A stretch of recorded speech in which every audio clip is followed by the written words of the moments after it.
time for a new day. But as we always say, neatness counts. That's right, Mario. And by the way, You have a little piece of spaghetti on your overalls. Thank you, Luigi. Hey, howdy everyone. So, a few months back I was working hard on this feature-length video talking about a Disney Junior Alice in Wonderland cartoon, and then cooking some recipes out of its official cookbook.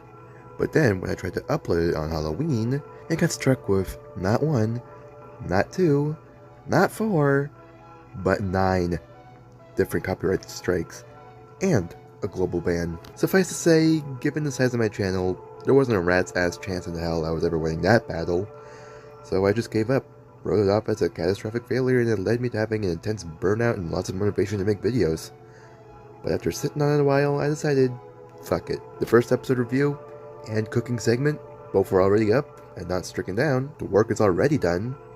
May as well finish the job by cutting up the last 2 segments and editing them to avoid the censors and putting it up separately.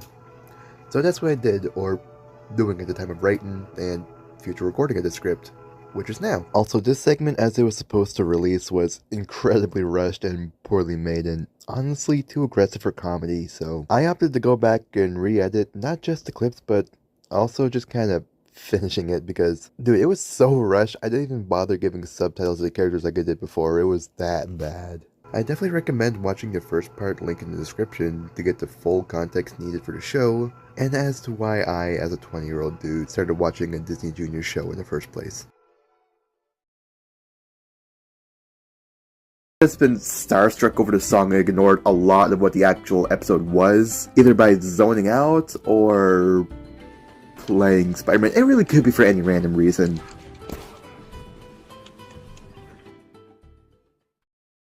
Sour grapes.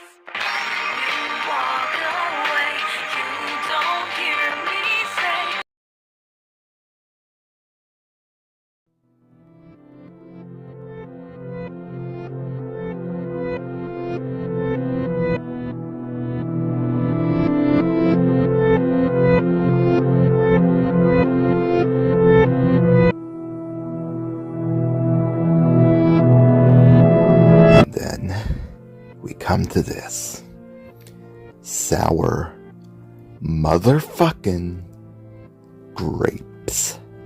For lack of a better word, cringiest episode of the entire show. It may not be the absolute worst, but second place out of 100 is still pretty bad, I'd say.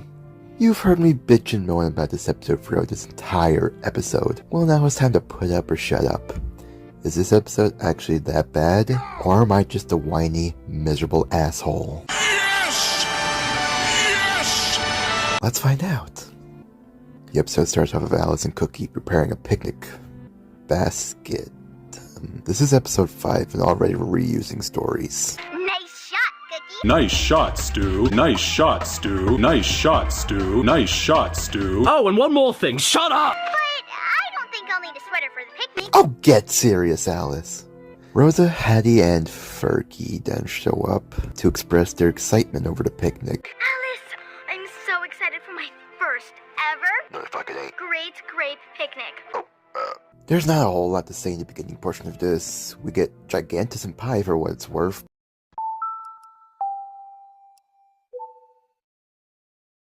But other than that... Add her up. Hey, does anyone else remember that annoying orange mobile game Splatter Up?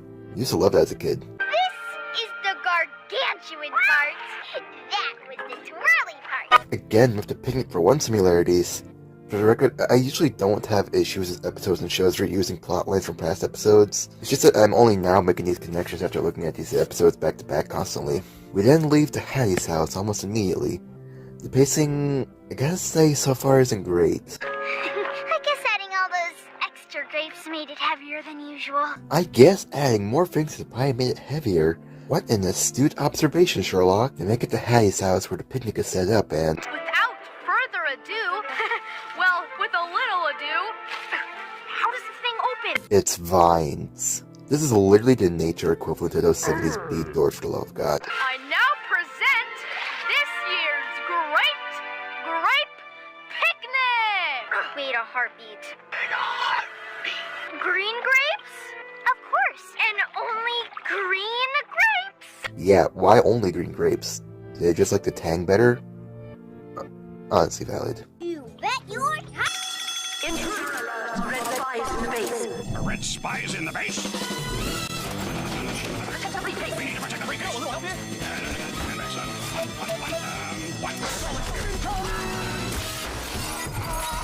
Hey, it's still here.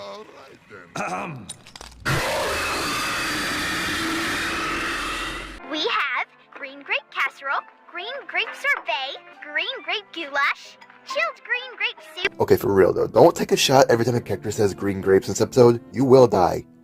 Puff on the Jig, on the other hand. Say, you're looking a little green yourself, just like our food. That's not a good thing, you doofus. That usually means that someone is about to spew. Since this is your first green grape picnic, you get to take all of the grapey leftovers home. All of it? Jesus, dude. I know she has a castle and guards she could probably just give it all away to. Wait. Oh no! I mean, I couldn't possibly do that. I'm sure Alice wants to bring some leftovers to Cookie. Cookie already had a taste of everything, so you can have it all. Oh, right. Can y'all actually just not read a room? Look at Rosa's face. Oh god. Hats. It approaches. Now that's a crown. And Bruh, why do Fergie and Rosa get unique, extravagant hats and Alice just gets the same basic clover one as a dormouse? Rosa becomes overwhelmed by this and lets slip she doesn't eat green grapes. don't eat green grapes. Don't? Usually picky eaters flat out say they just don't like a food, regardless if they even eat it or not.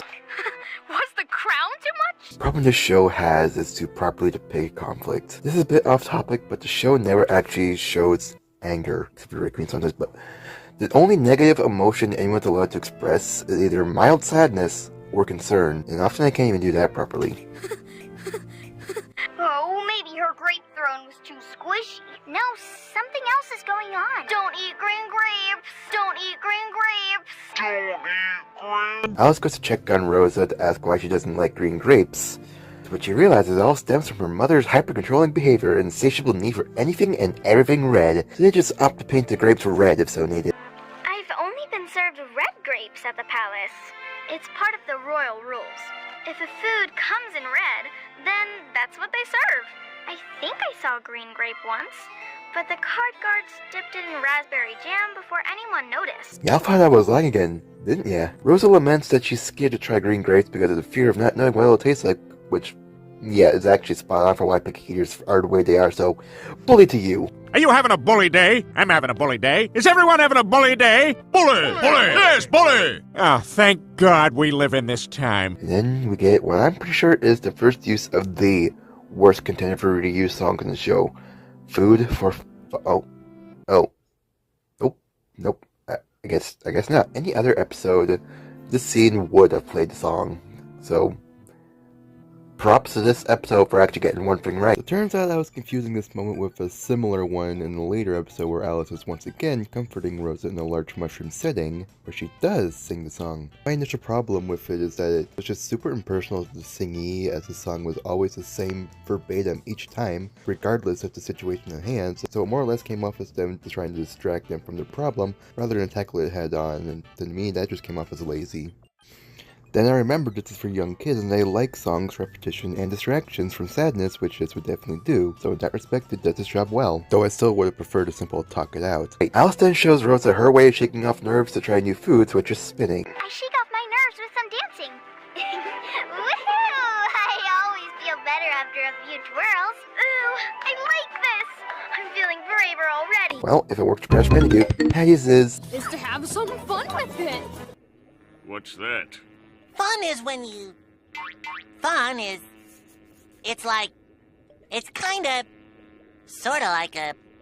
What is fun? What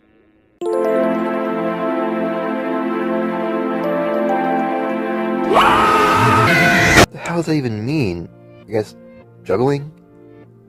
Okay, but then we get to Fergie. Hi, fellow Americans. I think we all know where this is going, so let's just skip to the end. Rocky noise without you to Perky Wiggy. That's what my mom used to call me. He's looking for his table. No. my mouth wide and... Oh. Wanna give it a try, Rosa? I'll try anything. Here comes the rocking horse fly, Rosa Wergy Werg. I have truly done my best morning and afternoon to play it their way and sit like a horror show cooperative malchick in the chair of torture while they flashed nasty bits of ultraviolet on the street. When I first watched the show, it was when I was still in the mindset where to even bring myself to do so, I needed to dim the lights on my phone, needed to make the volume a whisper, and needed to blitz myself out to even have a modicum of a chance to get through each episode due to it being a pre-primary show and me being almost 21. Almost as if this is a show for 8-year-old kids, not autistic 20-year-olds with an unhealthy obsession with a specific piece of media the show is based on. So, this episode is the second of episode 5, meaning it's only episode fucking 10. So I had that aftertaste on my mouth for a good while going through the show. This moment stung me like a bee, cut me like a cleaver, blew me asunder like Saitama blowing a fart my way. This one scene single-handedly put this episode at second place for the worst episode for me. Below episodes where the queen turns into Honey Sugarman. 3 little orphans, 1, 2, 3.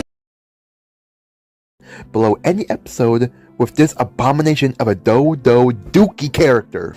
I had to watch Apres Hank Le Deluge, my legitimate least favorite episode of King of the Hill, for how infuriating it is, and how much it fills me with rage and hatred for the world, just in order to properly wash the taste of hyper-juvenile infantilism out of my mouth. I've since grown desensitized to it from listening to it till my ears went numb for the video, but I'll never forget the initial vitriol this brought on within me. What the hell are you talking about? And the best part is, we're just halfway through the episode. Alice reassures Rosa that even though she likely won't eat the food everyone worked painstakingly long to make for the sole purpose of centering a picnic around it, is still invited. If only I knew how to get myself to take a teeny tiny taste. Here's my 2 cents. Just rip it off like a band-aid. Get a spoonful, close your eyes, plug your nose, and bottoms up. Quick and easy, and you get the results so much quicker. Alice comes up with the idea for everyone to try food they've never had before to help Rosa build confidence, which, yeah, okay, fair enough. I can see that working. I made ice cream soup with trumpet mushrooms for you, Hattie. Bergie, you've got roasted bubble sprouts. And Dinah, you get some fresh sparkly. Oh my fucking god! I think I underestimated Alice. Oh, you're scared to try a green grape? At least it's not puppy play broccoli or soapy Brussels sprouts. Now eat up. And yeah, that's not an exaggeration for the sprouts. Like, that is disgusting. With food like this to compare it to, of course Rosa is less nervous to try a regular ass fucking berry. And surprise, surprise, she enjoys it.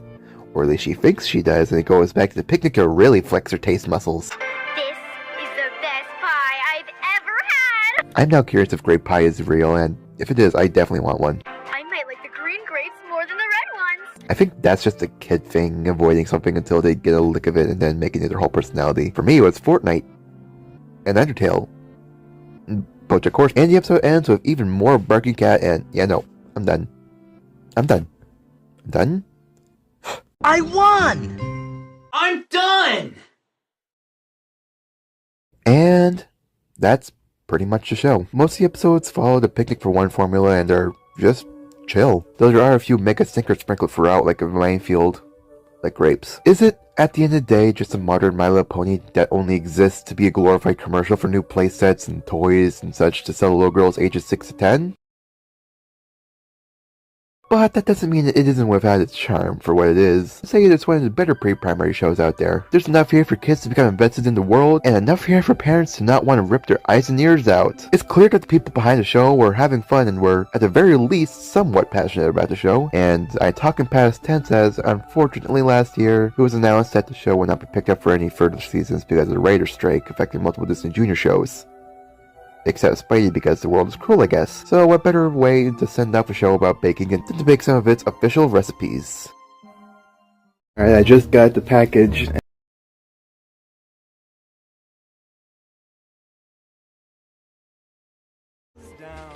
That right there is an instrumental rendition of the Cheshire Cat's poem recital from the movie.